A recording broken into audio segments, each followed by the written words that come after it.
coming up on Valley View News.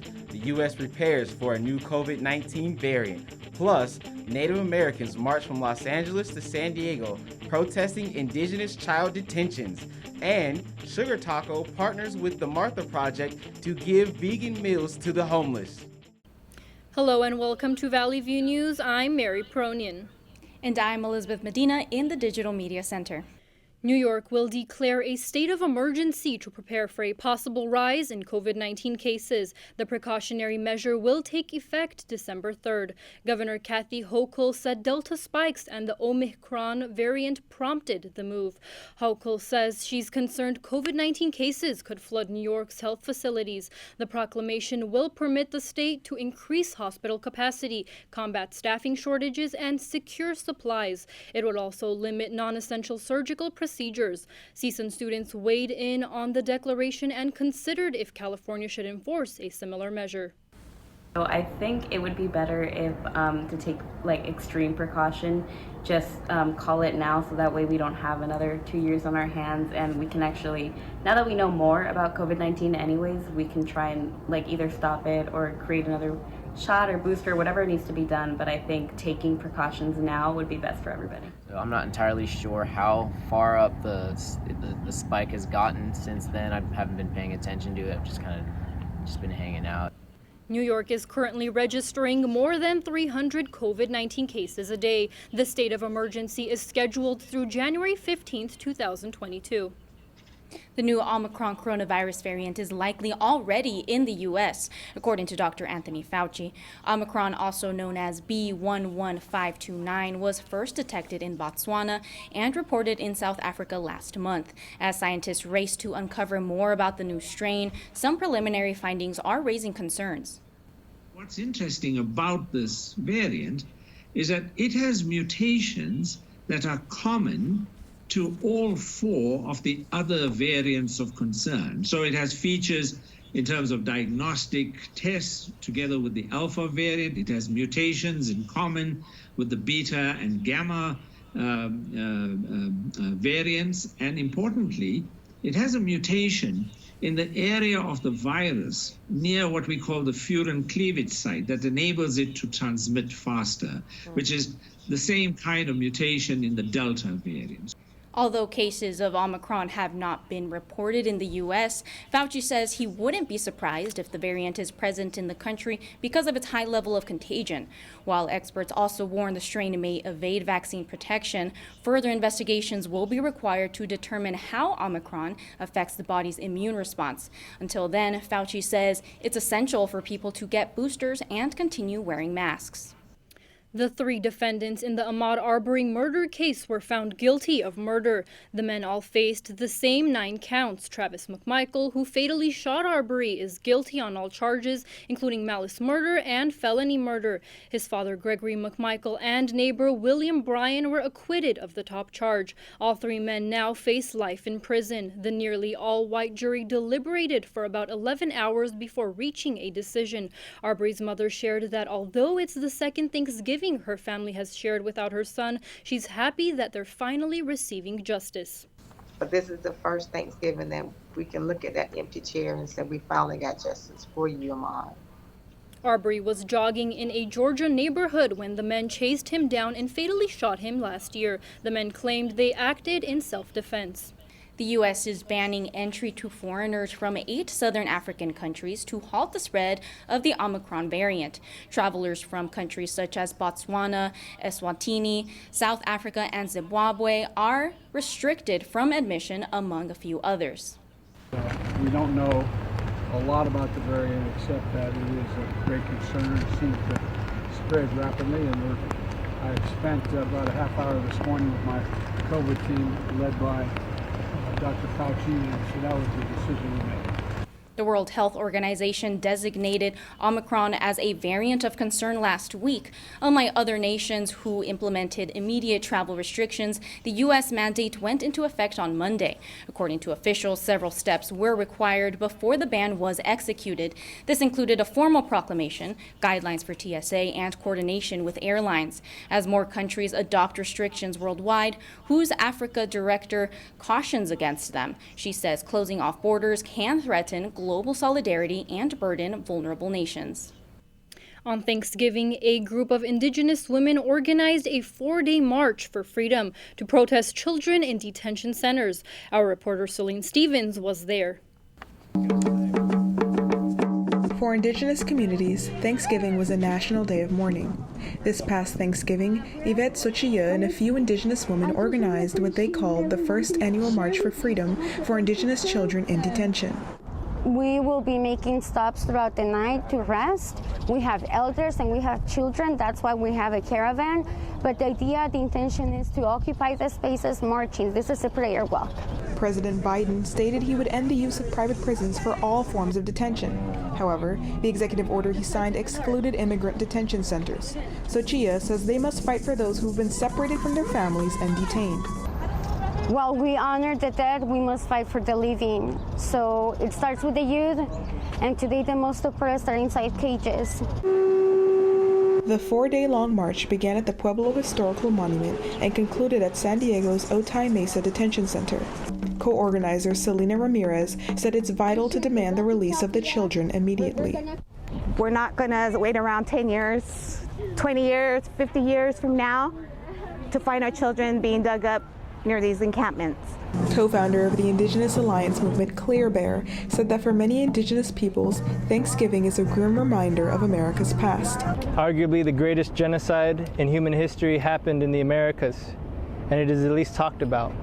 And every time we celebrate this holiday, it's disrespecting our people. Yvette says that the march will become an annual event. She wants to remind people that while many are enjoying Thanksgiving dinner with their loved ones, they should also remember the Indigenous children that will not be able to go home to their families. Reporting from Los Angeles, I'm Celine Stevens. President Joe Biden had potentially precancerous lesion removed. The extraction happened during a routine colonoscopy at the Walter Reed Medical Center last week. The lesion was discovered to be a tubular adenoma, which is benign but can become cancerous. During the surgery, Vice President Kamala Harris assumed his position for 85 minutes. She became the first woman to hold presidential power in U.S. history. Biden underwent a similar procedure in 2008 when surgeons removed a polyp during a colonoscopy. Trump's former chief of staff, Mark Meadows, may be charged with criminal contempt. The 62-year-old defied a subpoena when he skipped a deposition with the House committee investigating the January 6th U.S. Capitol insurrection. California Representative Adam Schiff is a member of the 8th member group. He says the committee will convene soon to determine if they should recommend criminal charges for Meadows. We will probably make a decision this week on our course of conduct with that particular witness and maybe others. I can't go into what communications that we're having or haven't had with particular witnesses, but we are moving with alacrity with anyone who obstructs the committee. In a statement, Meadows' attorney said he is following the advice of former President Trump by not testifying. Trump argues that Meadows and other aides can call on the executive privilege for protection. Last month, Steve Bannon surrendered to the FBI after being indicted for failing to comply with Capitol attack investigations. Like Meadows, Bannon excused himself from subpoenas by citing executive privilege. The Waukesha parade suspect that killed 6 people and injured more than 60 made his first court appearance. Police say Darrell Brooks was fleeing a domestic disturbance when he knowingly drove into a parade. He is facing 5 counts of first-degree intentional homicide and a possible 6th charge after an 8-year-old succumbed to his injuries. Since his arrest, Brooks' expansive criminal history has surfaced. According to court documents, Brooks has been charged 10 times since 1999. The 39-year-old is a registered sex offender in Nevada. A warrant issued by the state in 2016 is still active. Brooks was also arrested last month after allegedly running over the mother of his child. He was released on a $1,000 bond following the incident. Critics argue that Brooks shouldn't have been freed because of his active warrant. They also question the low $1,000 bond he was issued. Brooks is scheduled back in court on January 14th, 2022. Calculated smash and grab robberies are surging across California and beyond. Groups of thieves are specifically targeting high-end retail stores. Last month, more than 80 people looted a Nordstrom in the city of Walnut Creek in Contra Costa County. They stole about $100,000 of merchandise before fleeing in at least 10 vehicles. Last week, a crowd of robbers raided the Westfield Topanga Mall in Canoga Park. They ran off about $25,000 worth of luxury goods. California's Attorney General Rob Bonta said the cases are being monitored closely. This is organized retail crime. This is not petty theft. This is not shoplifting. This is not a teenager stealing candy from the store. This is organized. This is planned. This is premeditated. There is intent. There is use of weapons like crowbars, hammers, guns, including ghost guns, pepper spray, flash mobs, up to 80, 90 people stealing up to $1 million. So we're going to continue to do what we do. Experts say the increase of organized crime during the holiday isn't new. However, incidents have grown to be more forceful in recent years. Critics allege laws like Proposition 47 reduced penalties for some offenses. The 2014 statute also raised the threshold for a misdemeanor to $950. But Bonta disagrees that the laws have motivated the recent crime wave. He says organized mob circles are collecting thousands of dollars from each operation. According to Bonta, law enforcement must work together to curb cases and hold criminals accountable. The Santa Clarita Valley Food Pantry aims to spread holiday cheer this season despite food shortages. Valley View's Alexia Mersola has more on the story. The Santa Clarita Food Pantry held the first of its annual holiday season turkey drives to help families. It operated leading into Thanksgiving. Later around Christmas, they'll do the same to help those in need. Many turned out to get food from the drive, but many also made donations. One donor, Mindy Cabral, a music teacher from the Little School of Music, donated on behalf of her school. The students and families at the school raised money to donate for the food pantry to help feed some of the hungry tummies here in our community. Due to the pandemic, turkeys are in short supply. James Espinoza is the executive director of the pantry. This year, it's been really tough because we didn't get the 300 turkeys we did last year. We hit about 200 turkeys this year, so we're hoping to serve 200 families this year with turkeys. Despite the shortage of turkeys, the pantry still had a lot of holiday fixings to go around, such as stuffing, gravy, and mashed potatoes. The food pantry will hold drives such as this one to keep the holiday spirit alive and well this season for hundreds of families in need. Reporting for Valley View News, I'm Alexia Mersola. Kevin Strickland, a man wrongfully convicted of murder, was set free last week. He was incarcerated at age 18 for a triple homicide in Kansas City, Missouri in 1979. It's just more so, frustration that it took them this long to finally get a judge that would hear all the evidence after I repeatedly filed petition after petition on my own, trying to have somebody hear my situation. After 42 years, no physical evidence has linked him to the crime. Strickland alleges he was at home when 4 others shot and killed 3 people. This will become the 7th longest wrongful sentence documented in the U.S., according to the National Registry of Exonerations. The now 62-year-old spends 15,487 days behind bars. Guards at the Marine Corps' recruit depot in San Diego shot and killed a person who aimed to forcibly enter. The individual threatened personnel with a knife. According to a spokesperson, they approached the checkpoint in a vehicle and exited with the weapon. Guards ordered them to stop, and after several warnings, they shot at the individual. The driver was pronounced dead at the scene. More to come on Valley View News. The University of California stops using some traditional college entry exams, and an 800-year-old mummy is unearthed in Peru. We'll be right back. Here's to the things that can keep us safe. Those we use all the time with hardly a thought. Those that are silently standing by to save our lives. And now, those that we carry with us everywhere we go. Many mobile devices will now bring you wireless emergency alerts, real-time information directly from local sources you know and trust. With the unique sound and vibration, you'll be in the know wherever you are. Welcome back. Valley View's Cynthia Puga has updates on international news from Studio B. At least 19 people were killed last week when a passenger bus crashed into a building while traveling in central Mexico. The brakes on the bus failed as it was heading to a local religious shrine. The accident occurred on a highway in Joquisingo, 45 miles southwest of Mexico City. 32 more were injured and transferred to a hospital. 6 people, including 2 minors, were flown to a hospital in Toluca. Multiple women and children faced severe injuries of broken bones and head traumas. Iran nuclear talks are being revisited with the United States and its allies this week.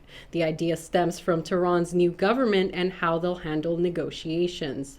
The U.S. may seek other options if the diplomacy does not go as planned. A meeting in Vienna will decide on an agreement between the two countries. The agreement will also include other countries such as Germany and France. Iran says they have a large amount of uranium enrichment. This could determine how long it takes Tehran to create a weapon. An 800-year-old preserved body was found in Lima, Peru. Archaeologists found the mummy underground in the middle of a town. The mummy was discovered tied with ropes and its hands covering its face. This is a style presumed to be a southern Peruvian funeral tradition. The mummy's age is set back to pre-Hispanic times and Inca civilization near the establishment of Machu Picchu. The preserved body is a local from Cajamarquilla village, just hours away from the city's capital. That's all for international news. I'm Cynthia Puga in Studio B. Back to you, Mary. It's the holiday season, and one nonprofit and a restaurant partnered together to feed the homeless. Valley View's Catherine Hernandez has more on this Thanksgiving tradition. With Los Angeles County having more than 66,000 homeless residents, this Thanksgiving, the group The Martha Project and vegan Mexican restaurant Sugar Taco partnered to give hot vegan meals to the less fortunate. They want the homeless to have their meals with dignity and respect during the holiday season. To not judge them, that if we grew up in their circumstances, we would end up in the same place that they are, and to extend our heart and our love and to just try to help them as much as we can. The Sugar Taco restaurant and the Martha Project say their mission is more than just a fellowship. It's to build a relationship. The homeless should know and believe that they're seen and loved by someone. People will literally save their food that they are done eating at a restaurant and give to them, kind of like you give scraps to an animal. And people who are houseless are deserving of dignity. They're deserving of nice things. Struggling through the holidays is common for people living on the streets without food and warmth. Groups like the Martha Project say they give a sense of hope to the homeless. They say they understand that sometimes all someone needs is love. Just having to have the help, from anyone that comes around is a blessing for us to know that we are not alone. Martha Project LA will be organizing more events for the houseless. They look forward to their rooftop cinema Christmas event. Reporting for Valley View News, I'm Catherine Hernandez. Thanksgiving travelers set a new pandemic air travel record. It follows the rush from Thanksgiving trips in the United States and internationally. The TSA reported screening nearly 2.5 million people. That's 85% of the Thanksgiving total in 2019. Numbers have doubled from 2020. The busy holiday travel comes after the emergence of the Omicron COVID-19 variant. Governments are trying to form travel restrictions as they learn about the new strain. Multiple Best Buy locations in Minnesota have been burglarized after closing their doors on Black Friday. The incident happened in the city of Burnsville. It's unknown how much merchandise was stolen. Police say the same group moved south to another Best Buy. That location is 25 miles away from the Burnsville store. Video footage spotted a similar-sized group committing the same crime. Officials say around 12 adults and juvenile suspects entered the stores and stole electronics and other products. Suspects have already left the stores when police arrived, and an investigation is ongoing. Online spending during the holidays is on track to hit $207 billion. However, during Thanksgiving Day, online sales hit $5.1 $1 billion and was lower than predicted, but it is a 21% increase from 2019. The current results raise questions about whether sales will be as high as predicted. Overall, holiday shopping, both online and in stores, is expected to hit an all-time high of between $843.4 billion and $859 billion of sales. This would be an 8.5% and a 10.5% increase from recent years. The University of California system will stop using the SAT and ACT in the admissions process. Valley View's Diane Zermenio reports from Berkeley about the reactions of some students to the decision. 18-year-old Berkeley student Daniela Villegas from Southgate thinks removing the ACT and SAT requirement is good for high school students. She says the admissions exams were a burden to underprivileged high school students like she was. I did take a couple SAT prep courses, but it required me to take the bus to downtown LA, which was pretty far. So my Saturdays were like, I had to do that all day basically. Following a 2020 court order, the UC Regents voted to eliminate the exams in the fall of 2021 for high school applicants. Now the UC will eliminate those tests permanently. Ending the test for this fall led to a 10% increase in admissions for low-income students. Critics said both exams are racially and culturally biased. I do think it's an encouraging sign that they're looking into it and trying to find a way to be more inclusive, but to still remain, like I said, a high standard of excellency. Some international students think now they'll finally be on a level playing field with American applicants. They believe the standardized test didn't take their educational systems into consideration. It's a completely different experience for us. We can't even compete with people in the U.S. if we're gonna have the same tests. We have a completely different education system. The University of California system says they will not be providing new assessments to replace standardized testing in the near future. Reporting from Berkeley for Valley View News, I'm Diane Cermeño. When we come back, an iconic fashion designer has died, and Dodger Stadium opens its doors for a holiday celebration. Stay with us. Leah, did you put a new dent in that? This one? No. Were you texting and driving again? Yes. Hi, Leah. Hi, Dad. Sorry about your bumper.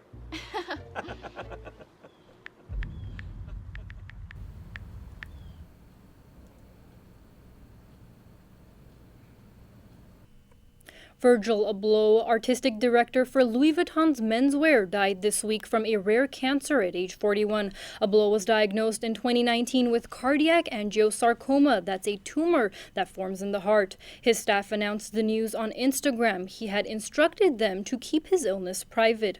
Abloh was once named one of Time magazine's most influential people in 2018. The trial for former Empire actor Jussie Smollett started this week. He's accused of faking a racially motivated attack. Chicago police say he lied about being attacked by two men wearing MAGA hats who tied a noose around his neck. COVID-19 delayed the start of the trial for nearly 3 years. Stephen Sondheim has died at 91. He wrote evocative melodies for some of Broadway's best shows. His landmark musicals included Company, Follies, and Sweeney Todd. Fans were saddened by Sondheim's passing. He left us a lot of beautiful shows and a lot of beautiful music. It's like, oh my God, no more Stephen Sondheim musicals? No more Stephen. Mind-boggling. Sondheim won 6 Tony Awards, a Pulitzer Prize, an Academy Award, and the Presidential Medal of Freedom. He also wrote Send in the Clowns, a ballad recorded by multiple artists like Frank Sinatra and Judy Collins. Sondheim died at his home in Roxbury, Connecticut. As December approaches, people are gathering at Dodger Stadium for the annual Dodger Holiday Festival. Valley View's Jeannie Rodriguez has more. Winter fun came back to Dodger Stadium this year with the holiday festival that includes an ice skating rink, delicious treats, and visits with Santa. I think this event is super important, especially after last year. People didn't get to connect with their families, with their friends, with magic as much as we normally do for the holidays. Guests can expect light displays, holiday-themed food and beverages, and an opportunity to take photos with Santa Claus. Joseph Taffer says what this community event means to him. think it brings everybody together. Something after Thanksgiving instead of going shopping. Tickets start at $20 and are available to purchase online. Admission is free for children under 3 years old. Tickets are sold in 2 time slots per day to enter before 7 p.m. or after 7 p.m. to minimize overcrowding. Parking rates start at $12 and reservations can be booked online in advance.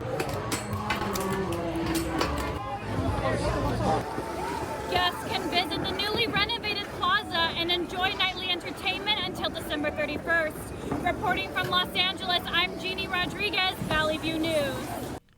Lincoln Riley was named USC's new head coach. The move shook up the college world. Many expected him to take the LSU position. Riley coached 5 seasons at the University of Oklahoma. He won 4 straight Big 12 titles there and had 3 college football playoff appearances. He'll be replaced at Oklahoma by Hall of Famer Bob Stoops as interim coach, who will coach their bowl game. Stoops coached the Sooners for 18 years before retiring in 2017. Encanto by Disney was a hit in the box office over the Thanksgiving weekend. The film is about a Colombian family who receives superpowers. Being Disney's first Latino musical, the idea was to break through the archetypes of a traditional family. Directors Jared Bush and Byron Howard received advice from their Latinx counterparts and studio employees throughout the production. The National World War II Museum in New Orleans is launching a nighttime sound and light show next year. It's called Expressions of America and debuts on Veterans Day in 2022. It'll showcase individual stories of bravery and sacrifice during World War II. Featured will be personal stories of soldiers, nurses, and chaplains who served.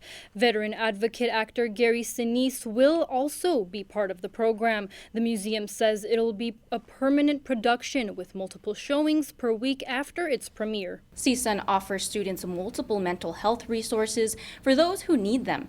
Our reporter Cynthia Puga explains. As holidays approach, mental health has become a big priority for CSUN students. Romina Romani says it's important to take care of yourself, especially during these times. It's also stress. A lot of the year is ending. We feel time is running out because it's another year. That also means that we aged one more year. The holidays, we want to have fun, but we may not have family members with us. We may not have family members with us at all.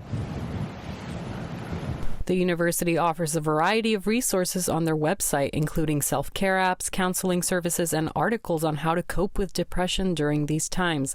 Mental health expert Eileen Placencia gives us advice as to what students can do when they're not mentally feeling their best. So those who are struggling like students, just stay consistent. Try to keep a consistent pattern. Good sleep pattern, some exercise, even if it's just like 30-minute walking, water intake, and just staying busy. That's the main thing. Suicide is the second leading cause of death among college students. Romani says she wouldn't mind seeing the university shed more light on the resources since she wasn't aware that there were so many available.